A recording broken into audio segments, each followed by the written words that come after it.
dengan Mas Fajar Siddiq ya. Betul. Di sini kita akan bincang-bincang santai lah, podcast biasa nih.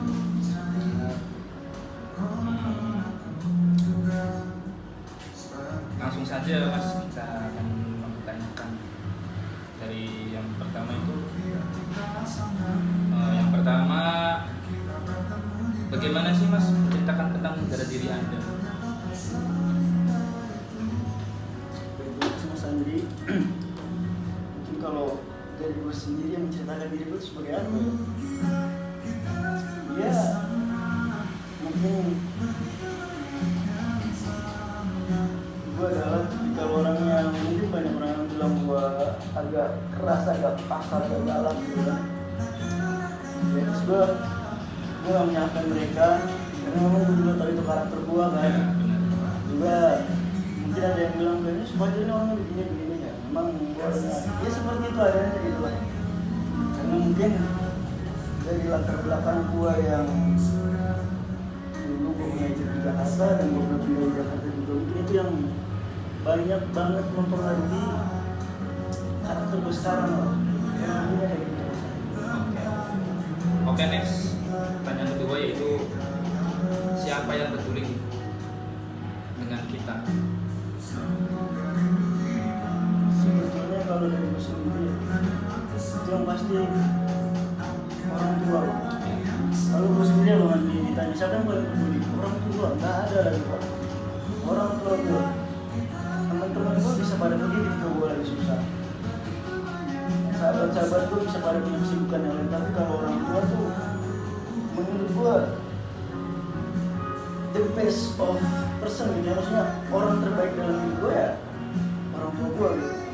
Karena dia yang akan peduli ketika gue sakit, ketika gue punya masalah, ketika gue apapun itu, orang tua gue satu-satunya orang yang paling peduli sama diri gue sendiri.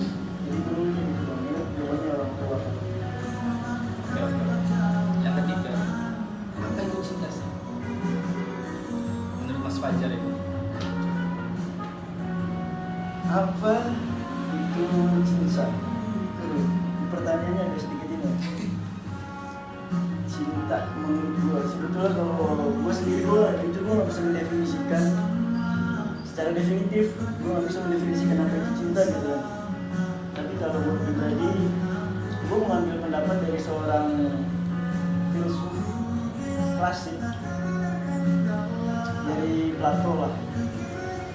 Plato mengatakan dalam bukunya, aku lupa nama judulnya, tapi dia mengatakan bahwa cinta adalah mencintai dan mencoba bersatu dengan kebaikan dan keindahan demi tadi mendekatkan kan dengan kepada kebaikan dan keindahan dengan tujuan dan maksud tertentu lah, intinya kayak gitu. Itu kalau dari filsuf ya.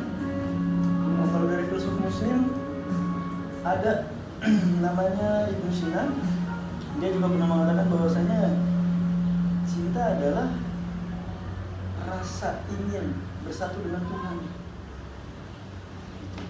Dan kalau itu menurut para ahli filsuf, kalau dengan nanya ke saya cinta itu apa, saya nggak bisa jawab mas. Oke.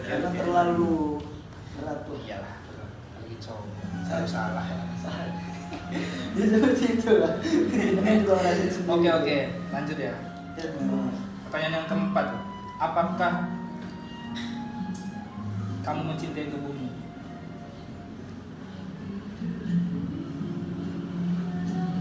Pasti. Saya mencintai tubuh saya dengan cara saya. Mungkin banyak sebagian orang yang mencintai tubuhnya dengan seperti mencintai tubuhnya dengan bagaimana. Tapi saya mencintai tubuh saya dengan cara saya sendiri. Dan saya tidak mau mengikuti cara orang lain. Saya mereka. Jadi dengan mungkin banyak yang mengkritik ketika saya merokok gitu.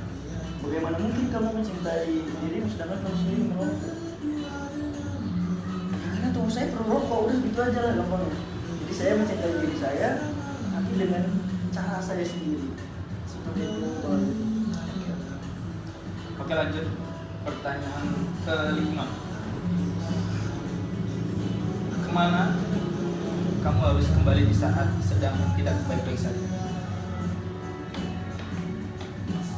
Kemana? Misalkan tempat lah atau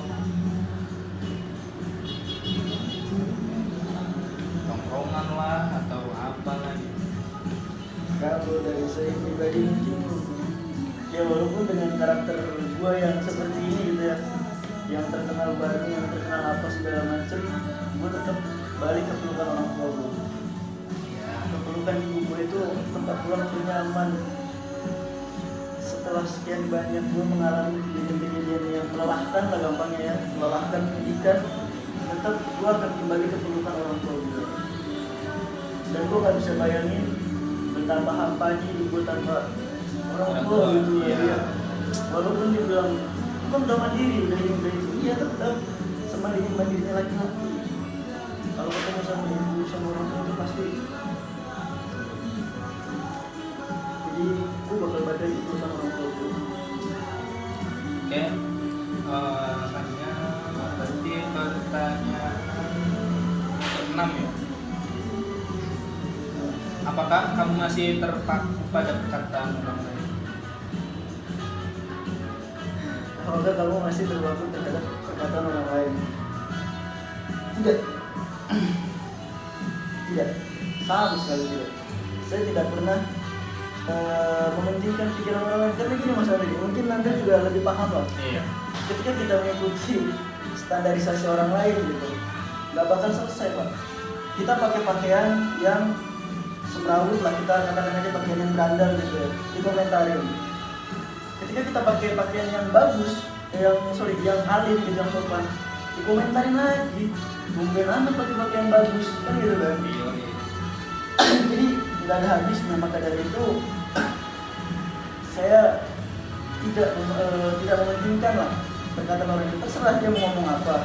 Jadi mungkin kalau di filsafat ada yang namanya stoikisme. Jadi ilmu tentang bagaimana pengendalian diri. Orang bisa membuat kita marah, orang bisa membuat kita kesal, orang bisa membuat kita jengkel. Tapi respon dari diri kita terhadap itu, bagaimana itu kita atur. Kita nggak bisa ngatur mulut orang-orang, kita nggak bisa ngatur.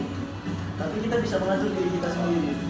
Saya mau ngapain? Setelah dibuat marah, apakah saya akan ikut marah?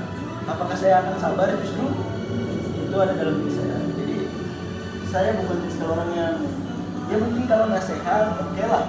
Tapi kalau istilahnya mengatur atau memberikan ngobrol itu nggak peduli lah. Mungkin kalau kata orang Jakarta tuh lu gua ya. Lu ya lu gue. Masing-masing aja. Masing-masing orang. Jadi cara sendiri kan. Oke, lanjut. Pertanyaan selanjutnya itu, apakah dirimu orang yang baik? Termasuk orang yang baik atau? Dari tadi pertanyaannya mantap-mantap semua ya. Iya. Pribadi. Mungkin gue nggak bisa mengklaim atau mengatakan bahwasanya diri gue baik ya, karena gue ngerasa gue belum sebaik mereka gitu. Gue masih banyak lah hal-hal atau kejadian-kejadian kenakalan yang sering gue perbuat, mungkin juga dari karakter gue. Jadi gue nggak bisa mengklaim bahwasanya diri gue itu baik, karena gue punya prinsip ini bang. Sebaik-baiknya gue, lebih baik lagi orang lain. Dan seburuk-buruknya orang lain, lebih buruk lagi gue. Jadi memang gue betul-betul kayak apa ya? Ya bener-bener kayak kotor banget lah, buruk banget. Jadi gue nggak bisa mengklaim diri gue sebagai orang yang baik, gue nggak bisa bang. Mungkin lebih ke arah situ. Gue nggak bisa mengklaim. Biar orang lain yang menilai lah. Iya, kita menerima aja. Iya, kita akan baik di mata orang yang tepat. Menurut orang yang benci sama kita, ya kita nggak bakal ada baiknya. Tapi menurut orang yang peduli sama kita, walaupun kebaikan itu cuma sedikit ya, tapi mereka menghargai itu. Itu banget sih. Mantap. Minum dulu ya, Mona. Minum dulu. Jangan lupa lah. Serap juga nih, Mona. Semua pertanyaannya. Oke. Ya, pertanyaan selanjutnya ya. Ada saatnya dunia itu terlalu kejam untuk seorang Mas Fajar. Apakah dengan seorang Mas Fajar memilih menghilang atau bertahan ketika menghadapi situasi saat itu?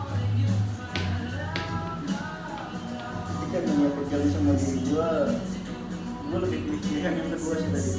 Bertahan. Ya. Gue akan melawan. Pokoknya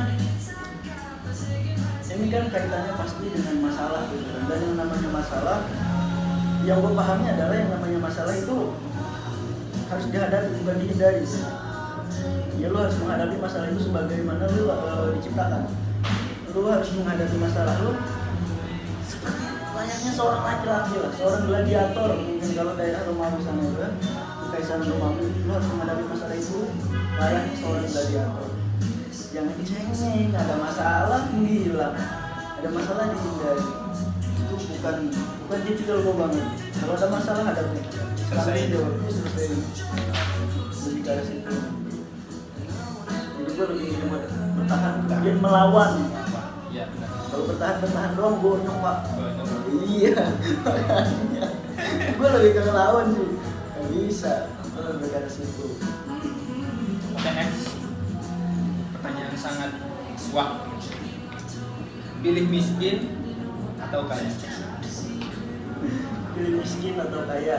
Menurut Mas Fajar. Menurut gue pribadi, miskin atau kaya? Ya sebetulnya keduanya kan saling berkaitan ya. Iya. Miskin atau kaya, karena gak mungkin ada orang kaya kalau gak ada orang miskin. Oke, benar. Karena kalau semuanya kaya terus gak ada yang miskin, ya kaya semua berarti. Miskin semua berarti kan gitu kan. Jadi adanya kaya atau miskin sebagai barometer. Cuma kalau gue sih gak bisa ini ya. Gue akan membuat pilihan ketiga. Cukup.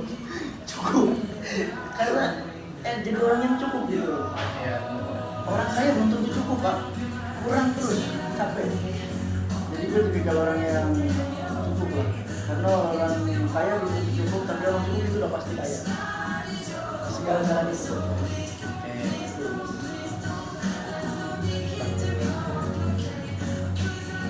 Pertanyaan sangat bagus sih. Jadi pertanyaannya bikin das atau menindas?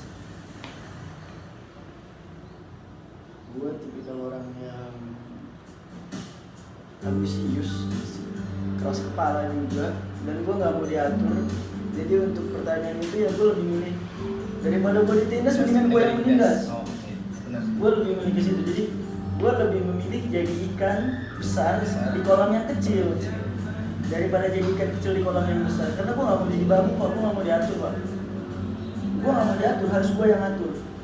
Gue nggak mau dilawan, harus gue yang lawan gitu loh. Gue nggak mau gaji, gue nggak mau digaji, harus gue yang menggaji.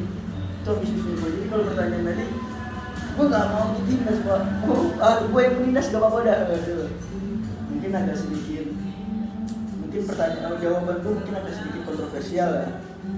Mau jadi penindas ya, daripada gue ditindas. Iya. Mendingan gue yang nindas aja sekali ya. Gitu jawabannya banget. Oke, next. Pertanyaannya sangat boleh lah. Pilih diam atau lawan? Diam atau lawan? Kaitannya dengan yang mana sih sebetulnya? Tindas atau menindas? Kalau gue mungkin bukan diam atau lawan, tapi diam kemudian melawan. Gak mungkin kalau gue diam aja pak, gak mau gitu. Diam dulu, kita lihat sampai mana. Kalau kesabaran gue udah mulai habis, baru mau lawan. Jadi mungkin gue di sini mengambil ini ciri khasnya harimau atau macan. Dia tuh kan diam, mengendap. Jika sudah tiba waktunya kan itu mangsa nggak mungkin bisa lolos pak. Dan pasti mati. Jadi sangkapan. Jadi gue lebih milih ke situ kayak diam dulu, santai. Kalau seandainya masih dalam ambang batas wajar itu oke lah. Tapi kalau udah yang hal-hal sedikit membuat gue marah ya, gue mungkin akan diam, kemudian melawan. Jadi nggak cuma diam aja, nggak cuma ngelawan aja ya, tapi gue diam kemudian ngelawan. Jadi gue diam dulu, nunggu waktu yang pas. Oke, next. Pertanyaannya itu apa yang membedakan dari Mas Fajar sama orang lain? Cara deh Fajar sama Ibna, bedanya apa? Misalnya yang membedakan gue dengan orang lain tuh, kalau menurut gue sendiri, gue nggak tahu dari orang lain. Kalau gue sendiri dari karakteristik bang, Iya. karakteristik yang keras, yang gak mau diatur itu loh, yang menurut gue jadi ciri khas gitu. Mungkin kalau orang lain kan justru ini masih nurut, disuruh itu masih nurut, tapi kalau gue tipikal orang yang larangan adalah perintah itu bener pak. Di gua ya, di gua loh, larangan adalah perintah itu bener. Contohnya gini deh, waktu gua kecil, gua selalu bilang sama gua, Fajar, jangan main air, nanti masuk angin. Gua malah hujan-hujanan, lebih parah kan. Jadi larangan adalah perintah, Fajar jangan berantem, gua tahu kan, misalkan seperti itu.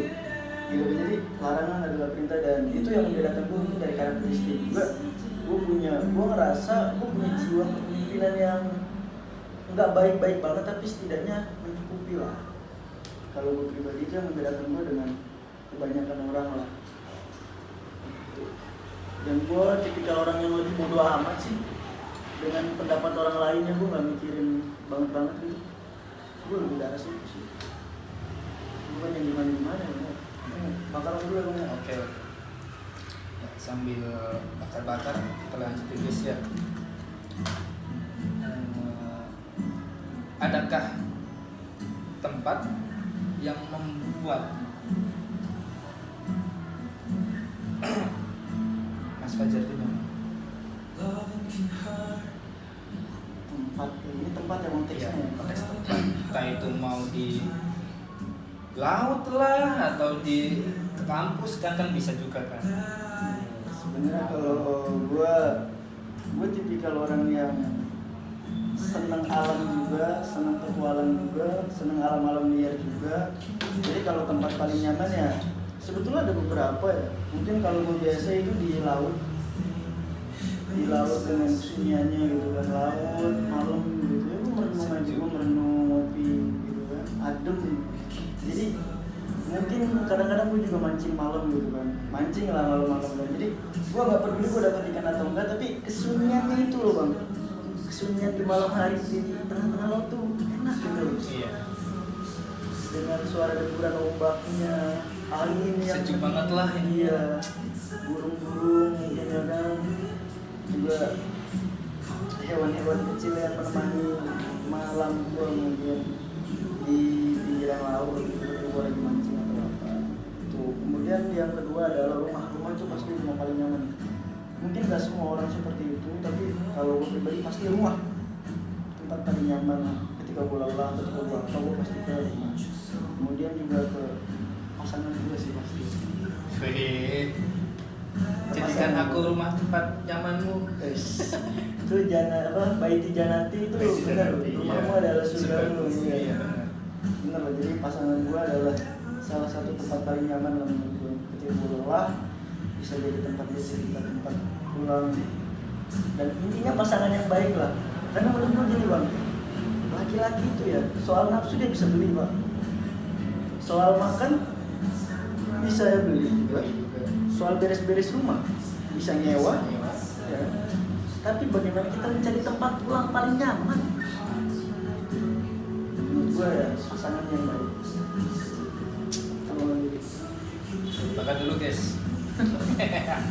Santai. Sorry ya gue sambil ngerokok, kecep gue kalau ngerokok.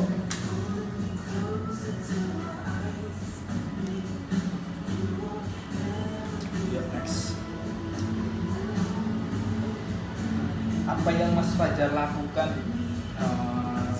ketika sedang merasa fase sedih? Bisa fase gue ketika gue sedih ya gampangnya. Ya. Ketika gue sedih tuh gue ngapain sih gitu? Mungkin agak sedikit berbeda sama teman-teman yang lain. Kalau gue lebih ke pergi touring, pergi jalan jauh naik motor kesayangan. Motor gue yang ala kadarnya, gue lebih dulu buat touring ke tempat-tempat yang lain, ke tempat-tempat yang belum pernah gue pergi gitu kan. Kayak mungkin dari Brebes gue bisa ke Malang, dari Brebes gue bisa ke Pekalongan, dari Pantai Dulu gue bisa ke Semarang, gue bisa ke Wonosobo, gue bisa ke Dieng, pokoknya gue lebih milih buat jalan bareng motor kesayangan gue. Namanya saudara debat Blackjack. Blackjack boy. Blackjack karena motor gue hitung semua pak. Jadi namanya Blackjack.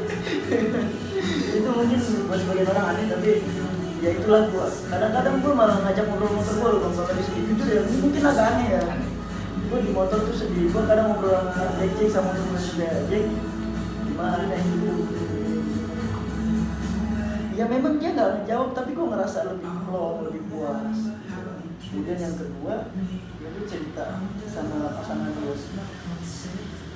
Karena gue gak mungkin cerita sama orang tua kan, malu lah, nanti udah gede masih malu lah bang, gue udah gede masih gini kan. Jadi gue balik cerita ke pasangan gue lebih terbuka aja.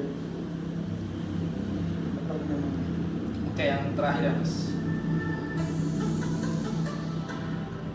apakah Mas Fajar punya cita-cita? Tentu punya lah, setiap orang mesti mempunyai cita-cita. Gue mungkin agak berbeda ya. Dulu tuh waktu kecil gue punya keinginan, ini gue terinspirasi dari apa gitu ya kan, dari film mungkin ya. Gue pengen jadi pembunuh bayaran pak, cita-cita gue waktu kecil tuh. Tapi semakin gede semakin ini ya, cita gue ya simpel aja. Gue nggak mau yang muluk-muluk gitu kan. Cita-cita gue tuh menjadi orang yang bermanfaat sih bang. Bermanfaat buat keluarga, buat agama, buat negara juga, kalau bisa intinya gue menjadi orang yang bermanfaat gitu. Kan dulu tuh gue pernah dengar dari pengajian itu hadis apa ya gue namanya gue lupa, tapi itu bunyinya tuh khairunas yang khairunas gitu kan. Jadi sebaik-baiknya manusia lain bermanfaat bagi manusia lainnya. Itu dari situ gue pikir kayak lu sampai kapan sih Jar baru terus? Sampai kapan sih Jar kayak gitu terus? Udah waktunya lah gitu kan, ini bisa bermanfaat buat orang lain, terutama buat orang-orang terdekat dulu. Gue lebih ke arah situ bro. Jadi cita-cita yang pasti itu gak ada, tapi kalau cita-cita yang gue pengen banget capai dulu di dalam yang bermanfaat, entah dalam hal apapun gue pengen jadi bermanfaat. Gue lebih ke arah situ. Closing.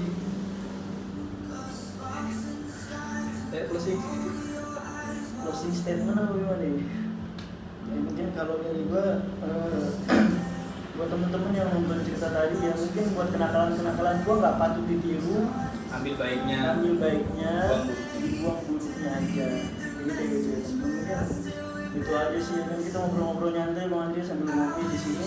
Terima kasih juga buat yang udah nonton nih kita berdua nih ya kan.